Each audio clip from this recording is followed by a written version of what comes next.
Salam Bapak Ibu Saudara yang terkasih dalam nama Tuhan Yesus. Pagi hari ini kembali kita berjumpa bersama-sama dalam channel kita Domu Marbun dalam renungan pagi pada pagi hari ini. Bapak Ibu Saudara, sebelum kita merenungkan bagian firman Tuhan, mari kita berdoa. Bapa di surga, kami bersyukur Tuhan buat kasih anugerah Tuhan dalam hidup kami. Bersyukur atas segala kebaikan-Mu Tuhan dalam kehidupan kami. Terpujilah nama-Mu Tuhan, saat ini kami mau merenungkan firman-Mu. Biarlah Tuhan, Engkau Allah berbicara bagi kami, karena kami tahu firman-Mu adalah terang bagi jalan-jalan kami. Firman-Mu mengubah hidup kami, firman-Mu memulihkan kami, firman-Mu menghibur kami, menyembuhkan kami. Firman-Mu menjadi kemuliaan bagi hidup kami. Terpujilah nama Tuhan. Kami menyerahkan renungan ini Tuhan ke dalam tangan kuasa Tuhan. Berkaryalah bagi kami. Dalam nama Yesus Kristus kami berdoa dan bersyukur, sambut firman-Mu. Haleluya. Amin. Bapak Ibu Saudara yang terkasih, pada pagi hari ini kita akan merenungkan bagian firman Tuhan yang tertulis dalam Matius pasal 9 ayat 1 sampai ayatnya yang ke-8. Matius pasal 9 ayat 1 sampai ayatnya yang ke-8, saya akan baca untuk kita semua. Sesudah itu naiklah Yesus ke dalam perahu, lalu menyeberang. Kemudian sampailah ia ke kotanya sendiri. Maka dibawa oranglah kepadanya seorang lumpuh yang terbaring di tempat tidurnya. Ketika Yesus melihat iman dari mereka, berkatalah ia kepada orang lumpuh itu, "Percayalah, hai anakku, dosamu sudah diampuni." Kemudian maka berkatalah beberapa orang ahli Taurat dalam hatinya, ia menghujat Allah. Tetapi Yesus mengetahui pikiran mereka lalu berkata, "Mengapa kamu memikirkan hal-hal yang jahat di dalam hatimu? Manakah lebih mudah mengatakan dosamu sudah diampuni, atau mengatakan bangunlah dan berjalanlah? Tetapi supaya kamu tahu bahwa di dunia ini Anak Manusia berkuasa mengampuni dosa." Lalu berkatalah ia kepada orang lumpuh itu, "Bangunlah, angkatlah tempat tidurmu dan pulanglah ke rumahmu." Dan orang itu pun bangun lalu pulang. Maka orang banyak yang melihat hal itu takut, lalu memuliakan Allah yang telah memberi kuasa sedemikian itu kepada manusia. Nah, Bapak Ibu Saudara yang terkasih, bahwa apa yang barusan saya baca, teks yang barusan saya baca, dikatakan bahwa sesudah itu, sesudah apa? Sesudah Yesus di dalam pasal 8 renungan kita sebelumnya menyembuhkan dua orang kerasukan setan yang ada di Gadara. Kemudian apa? Kemudian Yesus, setelah orang-orang di kota itu tahu bahwa Yesus mengusir setan, menyembuhkan kedua orang yang kerasukan setan ini, mereka mengusir Yesus juga. Mereka mendesak Yesus untuk pergi dari kota itu. Nah, kemudian saudara-saudara, kemudian Yesus kembali naik perahu, kembali naik perahu dan menyeberang ke kotanya sendiri. Nah, kemudian begitu dia tiba juga, kemudian orang membawa seorang lumpuh. Ada sekelompok orang membawa seorang lumpuh kepada Yesus. Kemudian Yesus berkata kepada orang lumpuh ini, "Hai anakku, percayalah, dosamu sudah diampuni." Nah, Bapak Ibu Saudara, dikatakan di sini jelas bahwa maka dibawa oranglah kepadanya seorang lumpuh.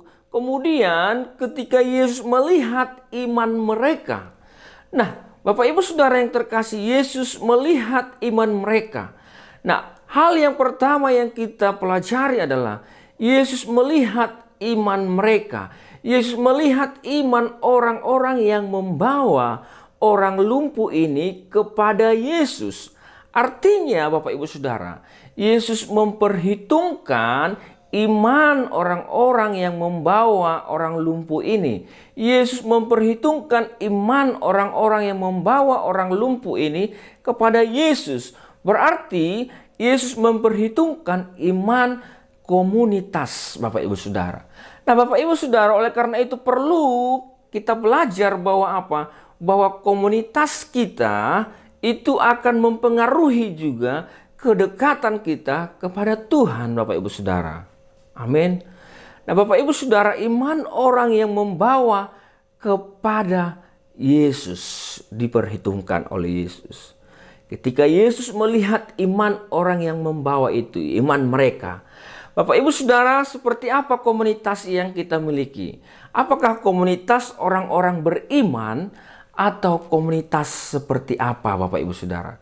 Maka perlu kita tinggal, perlu kita mencari teman-teman, perlu kita mencari orang-orang yang dekat dengan kita, yang juga beriman kepada Kristus, yang juga membangun iman kita Bapak Ibu Saudara. Amin. Oleh karena itulah tidak salah Paulus mengatakan bahwa pergaulan yang buruk merusak kebiasaan yang baik Bapak Ibu Saudara. Oleh karena itu iman komunitas kita, iman orang-orang di sekitar kita akan mempengaruhi juga pertumbuhan rohani kita.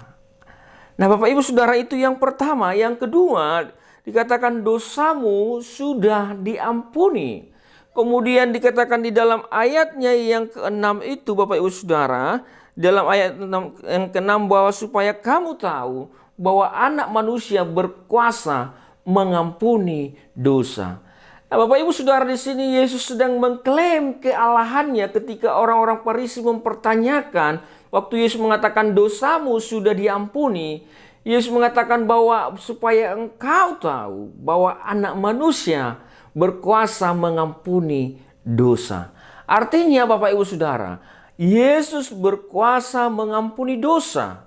Artinya Yesus sedang mengklaim bahwa dirinya adalah Allah itu sendiri, bahwa dirinya adalah Tuhan itu sendiri, dan dia berkuasa mengampuni dosa. Bapak Ibu Saudara yang terkasih, oleh karena itu Bapak Ibu Saudara, Yesus adalah Tuhan. Yesus berkuasa mengampuni dosa. Amin. Mari tetap percaya dan jangan ragu ketika engkau datang kepada Yesus, dosamu sudah diampuni. Ketika engkau datang dan percaya kepada Yesus dan mengaku Dia sebagai Tuhan, dosamu sudah diampuni. Dia berkuasa mengampuni dosa. Yang selanjutnya Bapak Ibu Saudara, yang keempat adalah dikatakan bangunlah, angkatlah tempat tidurmu dan pulanglah ke rumahmu. Kemudian orang lumpuh ini sembuh Bapak Ibu Saudara.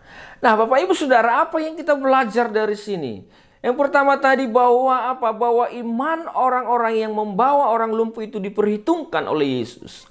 Yang kedua adalah Yesus berkuasa mengampuni dosa. Yang ketiga yang perlu kita renungkan, bahwa Yesus berkuasa atas sakit penyakit Bapak Ibu Saudara. Yesus berkata, bangunlah dan angkatlah tempat tidurmu. Orang lumpuh ini sudah tidak bisa berjalan Bapak Ibu Saudara, sudah lumpuh. Entah lumpuh karena apa saya tidak tahu. Yang jelas dia lumpuh Bapak Ibu Saudara, dan dia harus digotong bersama dengan tempat tidurnya. Tetapi Yesus berkata, bangunlah, angkatlah tempat tidurmu dan pulanglah ke rumahmu. Kemudian orang lumpuh ini sudah bisa berjalan sendiri. Nah Bapak Ibu Saudara yang terkasih, dari hal ini kita belajar Yesus berkuasa atas sakit penyakit. Yesus berkuasa menyembuhkan sakit penyakit Bapak Ibu Saudara. Yesus berkuasa memulihkan sakit penyakit. Yesus berkuasa hanya dengan satu firman, satu perkataan. Bangunlah dan pulanglah ke rumahmu.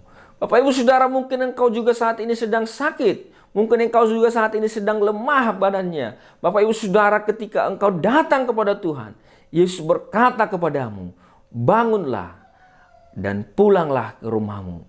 Maka engkau mendapatkan kesembuhan. Apa yang kita pelajari Bapak Ibu Saudara? Apa yang ingin saya sampaikan? Itu di dalam Yesus ada kesembuhan. Amin. Di dalam Yesus ada pemulihan. Di dalam Yesus ada kesembuhan atas segala sakit penyakit. Karena Dia adalah Tuhan Bapak Ibu. Amin. Nah Bapak Ibu Saudara, tetapi Bapak Ibu Saudara, yang terpenting yang harus kita ingat juga Bapak Ibu Saudara, dikatakan bahwa di dalam ayat 8, maka orang banyak yang melihat itu takut lalu memuliakan Allah Bapak Ibu Saudara. Takut bukan karena takut seperti lihat ular Bapak Ibu, tapi takut karena melihat kuasa yang begitu besar yang dinyatakan oleh Yesus. Nah Bapak Ibu Saudara yang terkasih, hal yang keempat yang kita belajar adalah bahwa mujizat terjadi itu adalah untuk kemuliaan Allah Bapak Ibu Saudara. Mujizat terjadi itu adalah untuk kemuliaan Allah. Ketika Bapak Ibu Saudara, Yesus menyembuhkan orang yang lumpuh ini, dia sembuh dan orang banyak melihat itu, maka orang banyak memuliakan Allah.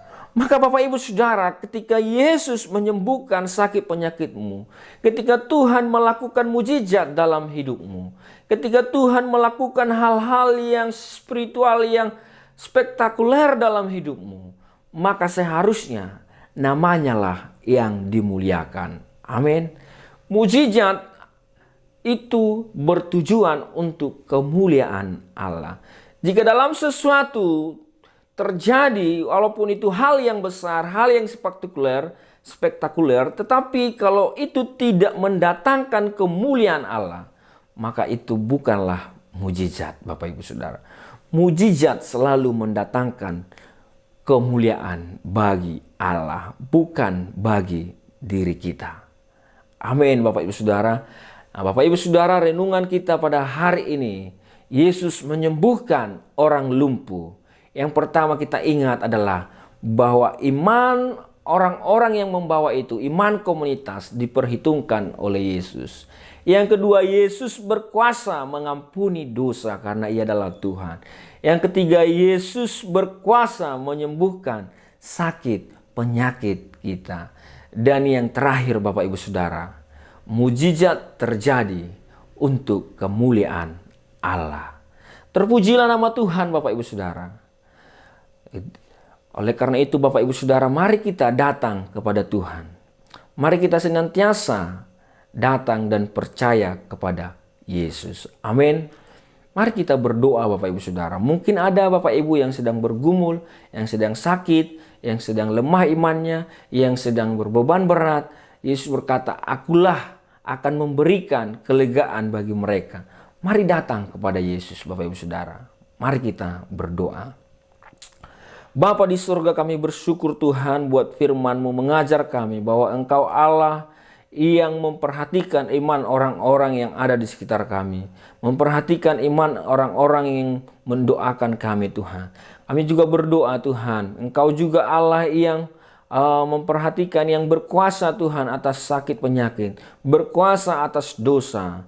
Berkuasa Tuhan atas segalanya Tuhan. Karena Engkau adalah Tuhan dan juru selamat kami. Bapa di surga, hamba berdoa Tuhan buat siapapun yang mendengar, jika ada di antara mereka yang sedang sakit Tuhan. Hamba berdoa di dalam nama Yesus, tangan kuasa-Mu kiranya oleh belas kasihan-Mu menjamah, menyembuhkan mereka, memulihkan mereka. Yang berbeban berat Tuhan berikan kelegaan. Terima kasih Bapa di surga. Berkati setiap orang-orang yang mendengarkan renungan ini Tuhan. Di dalam nama Tuhan Yesus. Dan kami juga berdoa Tuhan buat bangsa kami Indonesia. Berkati Bapa di surga. Berdoa Tuhan buat negeri kami, Kota Batam juga Tuhan. Berkati Bapa di surga. Bapa di surga, kami berdoa secara khusus Tuhan buat virus corona yang saat ini sedang melanda di Kota Batam, di bangsa kami Indonesia. Belas kasihan Tuhan kiranya turun atas bangsa dan kota kami Tuhan. Di dalam nama Yesus, sehingga virus ini dihalau dari bangsa dan kota kami Tuhan.